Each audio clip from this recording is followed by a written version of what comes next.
जय संतोषी माता दी। सभी श्रोताओं और भक्तजनों का योगा ज्योतिष यूट्यूब चैनल में स्वागत है। शुक्रवार व्रत कथा।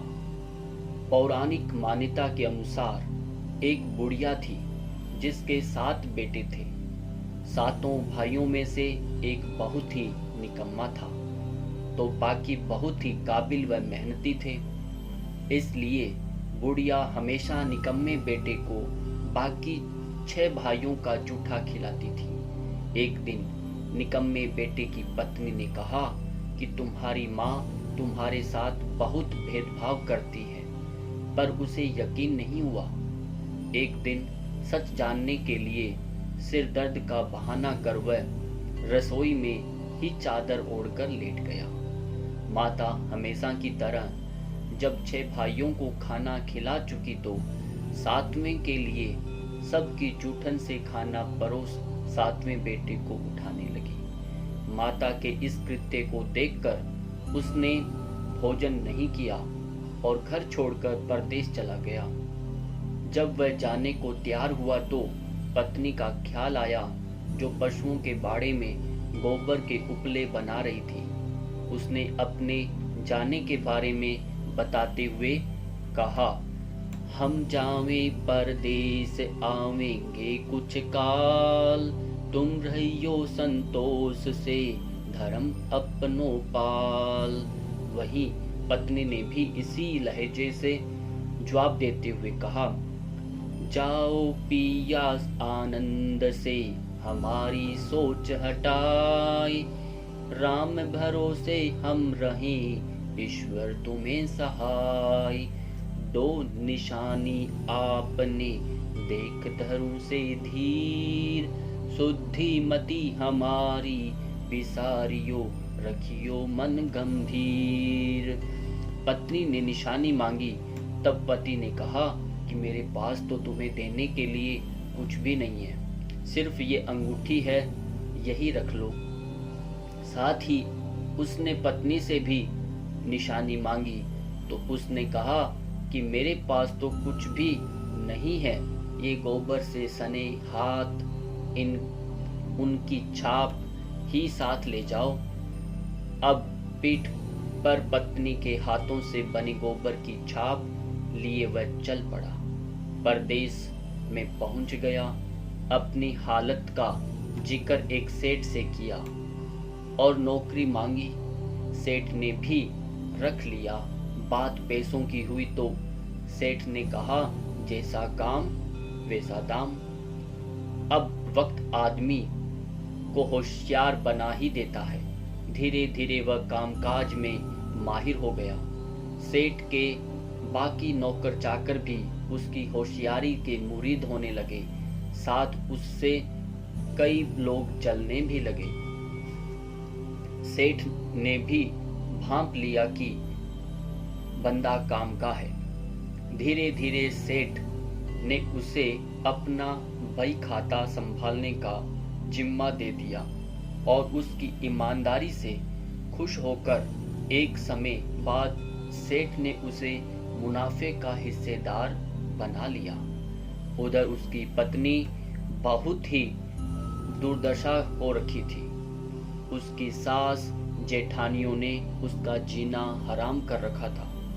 एक तो घर का सारा काम उससे करवाती, ऊपर से खाने को भी घास फूस की रोटी मिल जाती तो गनीमत होती। एक दिन वह पास के वन में लकड़ियां लेने गई तो उसने देखा कि कुछ महिलाएं वहां कथा कह रही हैं। जब उसने महिलाओं से पूछा कि ये व्रत कथा किसकी है तो उन्होंने बताया कि संतोषी माता की व्रत कथा कह रही है। उसने पूछा कि उसे भी इस व्रत की विधि बताएं। अब उसे रास्ते में मंदिर भी दिखाई दिया। वह माता के चरणों में लेट गई और कहने लगी, हे माँ, मैं क्या करूं, मेरा कल्याण करो माँ। माँ ने भी उसकी पुकार सुनी। वह लकड़ियों को बेचकर प्रसाद के लिए गुड़ चना लाई और शुक्रवार का उपवास किया। वह व्रत कथा भी सुनी। कुछ ही दिनों में उसे पति की चिट्ठी मिली, साथ ही पैसे भी आने लगे। वह हर शुक्रवार को उपवास करने लगी। फिर उसने माँ से गुहार लगाई कि हे माँ, मुझे मेरे स्वामी से मिला दें। तब स्वयं माँ एक वृद्धा का भेष धारण कर उसके पति के पास पहुंची और उसे पूछा कि उसका कोई घर बार है या नहीं। उसने बताया कि सब कुछ है, लेकिन इस काम को छोड़कर कैसे जाऊं। तब वृद्धा ने कहा कि तुम माँ संतोषी के नाम का दिया जलाकर कल सुबह दुकान पर बैठना, शाम तक तुम्हारा सारा हिसाब किताब हो जाएगा और सामान भी बिक जाएगा। उसने ऐसा ही किया। माता के वरदान से वह शाम के समय कपड़े गहने खरीदकर अपने गांव चल दिया। उधर उसकी पत्नी नित्य की तरह माता के मंदिर में माता से बातें कर रही थी। हे माँ, मेरे स्वामी कब आएंगे? तो उसने कहा, बेटी, तुम्हारे पास जो लकड़ियां हैं, इनकी 3 गठरियां बना ले। एक को नदी किनारे छोड़ दो, एक को यहाँ मंदिर में और एक को अपने घर जाकर पटक कर कहना कि लो लकड़ियां, 2 भूसे की रोटी। माता के कहने पर उसने भी वैसा ही किया।